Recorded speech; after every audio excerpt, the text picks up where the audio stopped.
शब्द शस्त्र आहेत, ती जपून वापरा. म्हणून कौटुंबिक संबंध नीट ठेवायचे असतील तर शब्द जपून वापरा. एखादी चापट मारलेली माणूस विसरून जाते, पण शब्द असे बोचत जातात की माणसं विसरत नाहीत. खचून जाऊ नका. मला हे मिळालं नाही, मला ते मिळालं नाही, ती दुःख मनात बाळगू नका. शोधा तुमच्यामध्ये काय चांगलं आहे. गरिबी जर जन्माला आलेला असाल तर रडत बसू नका. आम्हाला आमची परिस्थिती बदलायची आहे आणि त्याच्यासाठी शिक्षण हा आमच्या समोर पर्याय आहे हे आपण स्वतःला सांगितलं पाहिजे. उद्योग, व्यवसाय, व्यापाराच्या दृष्टीने प्रयत्न करा. शिक्षणातनं आम्ही स्वाभिमानी होणं अपेक्षित आहे. स्वाभिमान शून्य नव्हे. शिक्षण म्हणजे केवळ उदरनिर्वाह नाही. उदरनिर्वाह हा शिक्षणातला एक छोटा भाग आहे, पण आमचं जगणं समृद्ध व्हावं याच्यासाठी आम्हाला शिकता येईल का?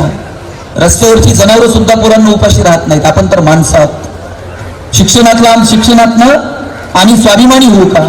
आमचा आत्मविश्वास जागा होईल का? आम्हाला माणूस म्हणून समृद्धपणे जगता येईल का? याच्यासाठी म्हणून शिक्षण आहे. शिक्षणाकडे त्या गांभीर्याने तुम्ही पाहिलं पाहिजे आणि त्याच्यासाठी कमालीचा आत्मविश्वास जगताना तुमच्या सोबत असला पाहिजे. जे पालक आणि शिक्षक इथे उपस्थित आहेत त्यांच्यासाठी सांगतो, आपल्या पोरांना मोठी स्वप्न दाखवा.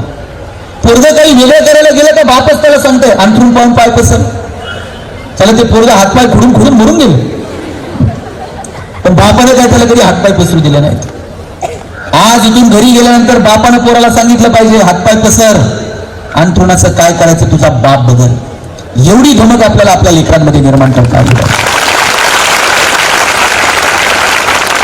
आणि जी पोरं गरीब कुटुंबात जन्माला आली आहेत ना, त्यांना सांगतो रडायचं नाही, मोठी स्वप्न बघायची, मोठं होण्यासाठी धडपड करायची, पण आहे त्या क्षणांमध्ये दुःख न मानता आनंद घ्यायला शिकायचं. बागेतलं गोरीला माकड मेलंय.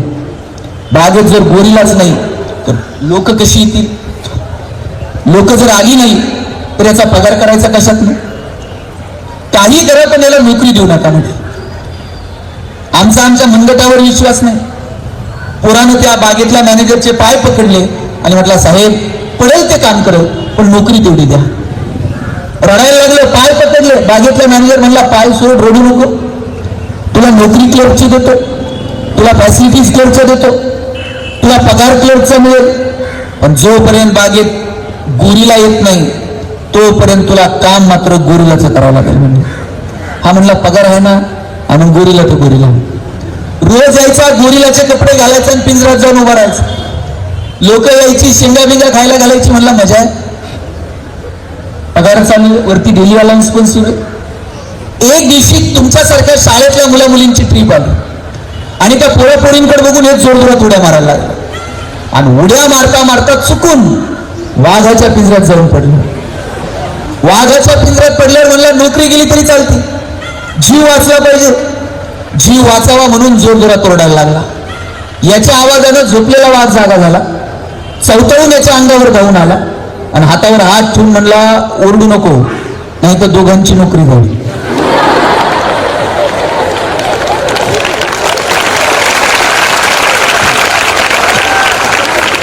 नंतर कळलं गोरिलाच्या भूमिकेत BSc झालेलं होतं, वाघाच्या भूमिकेत MSc झालेलं होतं. शिक्षणातनं आम्ही स्वाभिमानी होणं अपेक्षित आहे. स्वाभिमान शून्य नव्हे. शिक्षण म्हणजे केवळ उदरनिर्वाह नाही. उदरनिर्वाह हा शिक्षणातला एक छोटा भाग आहे, पण आमचं जगणं समृद्ध व्हावं याच्यासाठी आम्हाला शिकता येईल का? रस्त्यावरची जनावरं सुद्धा पोरांना उपाशी राहत नाहीत, आपण तर माणसं आहोत. शिक्षणातनं आम्ही स्वाभिमानी होऊ का? आमचा आत्मविश्वास जागा होईल का? आम्हाला माणूस म्हणून समृद्धपणे जगता येईल का? याच्यासाठी म्हणून शिक्षण आहे. शिक्षणाकडे त्या गांभीर्याने तुम्ही पाहिलं पाहिजे आणि त्याच्यासाठी कमालीचा आत्मविश्वास जगताना तुमच्या सोबत असला पाहिजे. मला एक सांगा, जंगलाचा राजा कोण आहे? आणि जंगलात सगळ्यात ताकदवर प्राणी कोण आहे? अशी लात मारली तर झाड पाडून टाकल. आणि जंगलामध्ये सगळ्यात धावतो कोण फास्ट? आणि जंगलामध्ये सगळ्यात उंच कोण आहे? आणि जंगलामध्ये नाचतो कोण छान पाऊस पडल्यावर? आणि गातोय कोण छान? आता मला सांगा, त्या सिंहाला कोकिळेसारखं गाता येतंय का? मोरासारखं नाचता येतंय का? चित्त्यासारखं धावतंय का? हत्ती इतकी ताकद आहे का? उंटा इतकं उंच आहे का? आणि मग कुणी त्याला जंगलाचा राजा केलं? त्यानं जाहीर केलंय मी जंगलाचा राजा आहे. आणि कारण काय माहितीये? त्याच्यामध्ये असणारा कमालचा कॉन्फिडन्स. सिंह सकाळी उठून अशी मान हलवली ना आणि जंगलात असा रोबाबाद चालायला लागला ना, असा कुणी प्राणी पुढून येऊ असं डोळ्यात डोळे घालून सांगतोय बाजूला हो तर शिकार करून टाकून. प्रचंड आत्मविश्वास आहे त्याच्यात आणि म्हणून तो जंगलाचा राजा आहे. आपल्यामध्ये तो कॉन्फिडन्स, तो आत्मविश्वास असला पाहिजे की हो आम्ही यशस्वी होणार आहोत. खचून जाऊ नका. मला हे मिळालं नाही, मला ते मिळालं नाही, ती दुःख मनात बाळगू नका. शोधा तुमच्यामध्ये काय चांगलं. गरिबी जर जन्माला आलेला असाल तर रडत बसू नका. आम्हाला आमची परिस्थिती बदलायची आहे आणि त्याच्यासाठी शिक्षण हा आमच्या समोर पर्याय आहे हे आपण स्वतःला सांगितलं पाहिजे. उद्योग, व्यवसाय, व्यापाराच्या दृष्टीने प्रयत्न करा. भारत ही जगातली सगळ्यात मोठी बाजारपेठ आहे. सगळ्या जगाला कळालं भारतात आणून काय विकायचं, पण दुर्दैवानं आपल्यालाच कळलेलं नाहीये की आम्ही नेमकं जगात नेऊन काय विकायचं. म्हणून मोठा विचार करा. पुराणं दुबईमध्ये काय होतं मला सांगा. 84-85 पर्यंत दुबईमध्ये फक्त तेलाचे पैसे होते. पण आज जगातला सगळ्यात बिझनेस्ट एअरपोर्ट दुबई, जगातला सगळ्यात प्रॉफिएस्ट mall Dubai. Proper utilization of the resources काय ना ते दुबईमध्ये जाऊन बघावं. मग का आम्हाला पर्यटनात काही करता येऊ नये? का आम्ही वेगवेगळ्या क्षेत्रात काही करून. तुम्ही जेजुरी माहित आहे? त्या जेजुरीला आम्ही गेलो होतो. 4-5 पोरं जेजुरीचे फोटो काढत होते गडाचे. मी त्यांना विचारलं गडाचे फोटो काढून काय करता? ते पोरगं मला म्हटलं दादा किती दिवस बॅनर लावायचे, चलो दुबई, चलो सिंगापूर. म्हटलं मग? म्हणलं मी दुबईत जाऊन बॅनर लावणार आहे, चलो जेजुरी. दुबईतली लोक जेजुरीत आणणार आणि म्हणलं काय करणार? म्हणलं खालून वर गडावर पाय घेऊन जाणार. आणि एकदा का ते लोक घामाघूम झाले मग त्यांना लेक्चर देणार किती कॅलरीज बर्न झाल्या. आणि रात्री म्हणला 2-2 हजार रुपये तिकीट काढून त्यांना जागरण गोंधळ ऐकायला लावतो का नाही बघा. मला हेवा वाटला. आपल्या पोरांना आपलं नाणं असं खणखणीत बाजारात विकता आलं पाहिजे, वाजून विकता आलं पाहिजे. बटाटा 10 रुपये किलोने विकतात, 10 रुपये 20 रुपये किलोने विकतात आणि वेपर्सचं पॅकेट कितीला घेता विकत? त्याच्यात किती वेपर्स असतात? 2. बाकी हवाच विकत घ्यावी लागते. पण ते पॅकिंग ब्रँडिंगचे पैसे आहेत पोरांनो. आपलं नाणं खणखणीत आहे पण आपल्याला पॅकिंग, ब्रँडिंग, मार्केटिंग हे मात्र करता आलं नाही. आपले आई वडील दिवसभर शेतात कष्ट करतात, तांदूळ पिकवत असतील, नाचणी पिकवत असतील, पण ते विकायचं कसं हे मात्र आपल्याला माहित नाही. थोडीशी व्हॅल्यू ऍडिशन केली ना 2 रुपये जास्त मिळतात, पण त्याचं ज्ञान मात्र पोरांना आपल्याला आत्मसात करावं लागेल. जगभरातल्या लोकांना कळालं भारतात आणून काय विकायचं, पण आपल्याच लोकांना अजून कळलेलं नाही की आम्ही काय विकावं. ते विकता यावं याच्यासाठी आपल्याला शिक्षण घ्यावं लागेल. म्हणून मोठा विचार करा, मोठी स्वप्न बघा. आणि शेवटचे 1-2 मिनिट घेतो. इथे जे पालक आहेत, जे शिक्षक आहेत, 2च मिनिटं बसा रे पोरांनी. जे पालक आणि शिक्षक इथे उपस्थित आहेत त्यांच्यासाठी सांगतो, आपल्या पोरांना मोठी स्वप्न दाखवा. पोरगं काही वेगळं करायला गेलं तर बापच त्याला सांगतोय अंथरून पाहून पाय पसर. चला ते पोरगं हातपाय खुडून मरून गेले, पण बापाने काय त्याला कधी हातपाय पसरू दिले नाहीत. आज इथून घरी गेल्यानंतर बापानं पोराला सांगितलं पाहिजे हातपाय पसर, अंथरुणाचं काय करायचं तुझा बाप बदल. एवढी धमक आपल्याला आपल्या लेकरांमध्ये निर्माण करता आली. आणि जी पोरं गरीब कुटुंबात जन्माला आली आहेत ना त्यांना सांगतो रडायचं नाही, मोठी स्वप्न बघायची, मोठं होण्यासाठी धडपड करायची, पण आहे त्या क्षणांमध्ये दुःख न मानता आनंद घ्यायला शिकायचं. पोरांनो, माझे वडील शिक्षक. आमचं घर पत्र्याचं होतं. आमच्या घराचा पत्राही असा होता की वर हात केलं का पत्राला हात लागायची.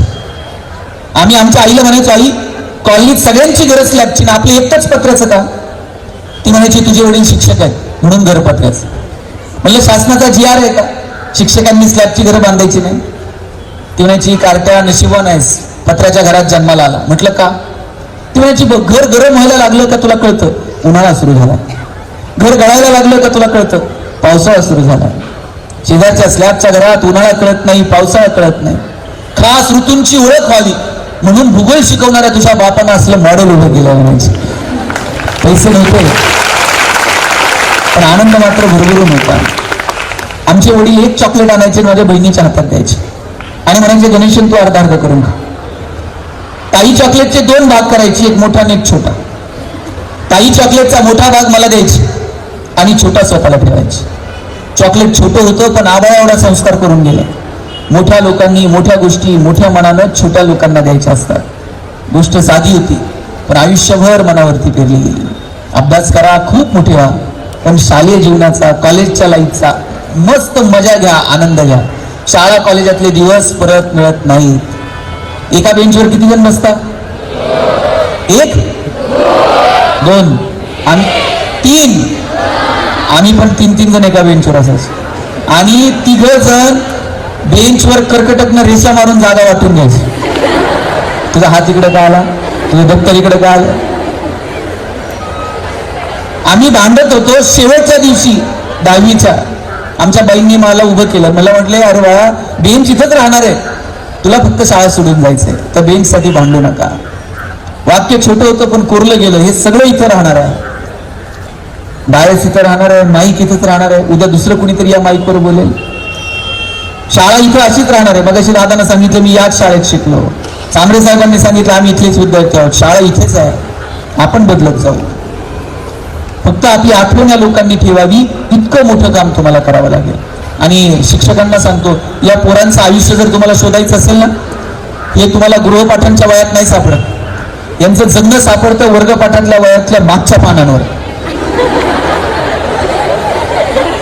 रांगोळीचं डिझाईन काढलेलं असतं, मेहंदीचं डिझाईन काढलेलं असतं. पोरांनी तर एवढी खाडाखोड केलेली असती, किती नावं खुडून पुन्हा पुन्हा पुन्हा ती नावं लिहिलेली असतात. या पोरांचं जगणं आपल्याला मागच्या पानावर सापडतं. तर मागच्या पानावरचं जगणं शोधा आणि मस्त जगा, हसत राहा. तुम्हा सगळ्यांना तुमच्या भावी आयुष्यासाठी खूप साऱ्या शुभेच्छा देतो आणि थांबतो. जय हिंद, जय महाराष्ट्र. कुणीतरी एक चिठ्ठी दिली आहे की काय सांगू राणी मला गाव सुटणं, ही कविता म्हणा. ती कविता मी लिहिली होती शाळेत असताना, कॉलेजला असताना. ती मला गाता येत नाही, गायला गळा लागतो, माझ्याकडे नरड आहे, पण तरी सुद्धा एक कडवं फक्त त्यातलं मी तुम्हाला म्हणून लागतो. काय सांगू राणी गाव सुटना, कसं सांगू राणी मला गाव सुटना.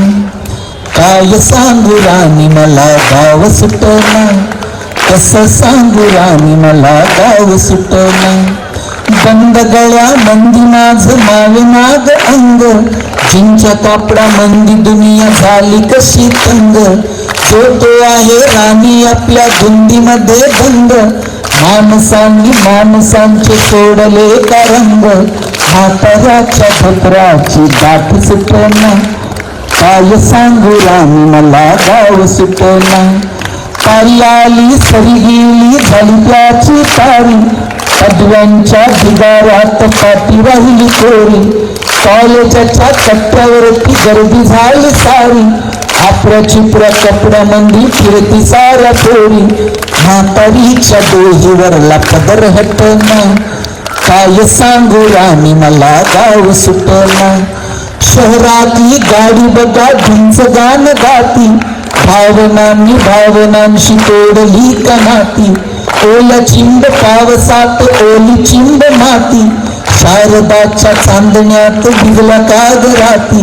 सरजा राजाची जोडी माग हटना, काय सांगू राणी मला गाव सुटना. गावाकडची माणसं आमची कशी साधी भोळी, प्रेमाच्या या रंगामध्ये रंगते आमची होळी. दिवाळीच्या सणासाठी जमली ही मंडळी, सुरसुरीच्या सुरामंदीचा खुबर्ण पोळी. चुलीवरल्या भाकरीची चवही सुटना, काय सांगू राणी मला गाव सुटना. शहरातली पोर कशी साहेब झाली, गावाकडली पोर आता पारा खाली आली.